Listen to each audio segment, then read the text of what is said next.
Hello everyone, Tevin Townsend here. I'm excited to announce that I will be traveling to Central America. Finally glad to get away from this dreadful country, this first world country. So I'll be visiting a second world country where you actually have to get your own water and the water's not fluoridated. It's a country where you have to grow some of your own food instead of getting your GMOs from Monsanto. So it's going to be pretty tough, but I'm going to love it. I'm going to have a great time. And I'll talk about that more on my other channels and on my Instagram and other social media. So if you're interested in holistic living and health, you can follow me on those other accounts. I just wanted to talk about a flight hack that I found out about. They better patch this up really quick. These guys better get in touch with IT. Chirp, chirp. We've got a problem. Patch it up quickly. People are saving too much money. We're not making enough money on it. I don't know. It's a glitch in the matrix. So usually when you use these mega travel search engines, they're really good at finding you the best rate, and they're so convenient. I use them all the time, and within a matter of seconds, they give you the most competitive rates most of the time, and they allow you to pick your seat.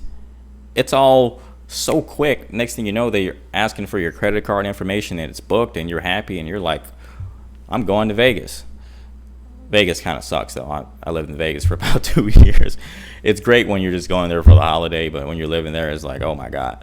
So one of the things they do to give you the best rates is they look for connecting flights. And a connecting flight is where you find a series of flights, or you stack flights up in order to help someone get from their from destination to their to destination. And it usually saves people pretty good amount of money. Now, it doesn't make any sense from a consumer standpoint. I remember when I first started flying, the first flight I ever took was from Mississippi to California. And in order to do that, I had to make a detour in Texas, catch another flight, and then go to California. And I was like, okay, so you're telling me I'm going down here and then back up just to get to California? How much time am I wasting? Like, how does that make any sense?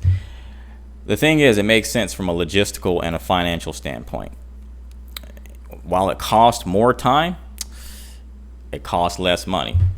So that's the basic concept behind these connecting flights.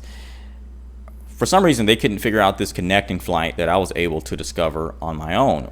When I originally did my search, and I used all these major search engines, Expedia, FlightHub, Trivago, Priceline, I used them all. And the best thing that was coming up was $900, a little above 900, but a little below 1,000. And I was just trying to get from Memphis, Tennessee, to San Pedro, Honduras. My destination is going to be La Ceiba, Honduras, but for travel purposes, that's where the airport is, and that's just how it works. So I didn't think the rate was insane. I thought it was good.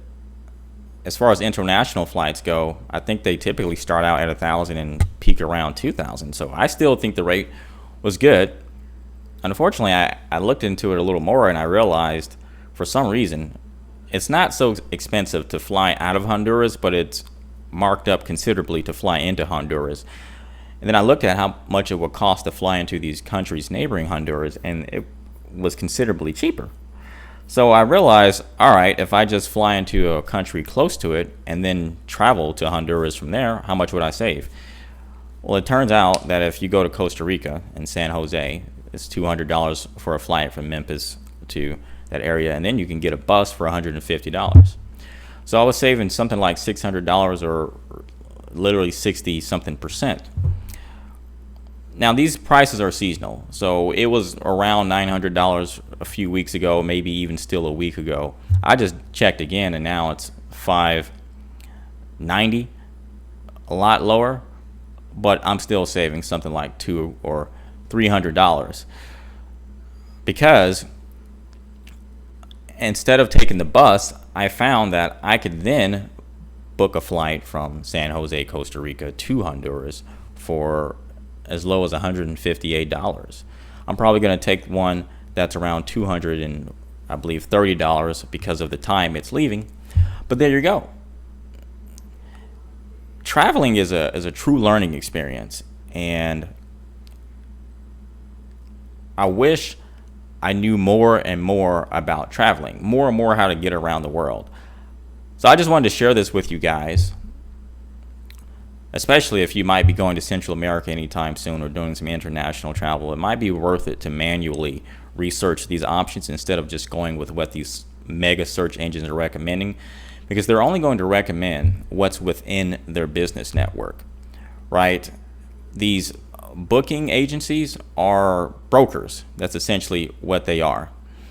And if this airline or this broker isn't within their network, if there's no incentive there for them, they're not going to recommend it. So they would rather recommend a $900 flight where they would get some kind of business out of it, rather than a flight where you save money but where they get no business. And I don't call foul play. There's nothing wrong with that. It has to make business sense for them. But that's just how it works. So you guys have a great day.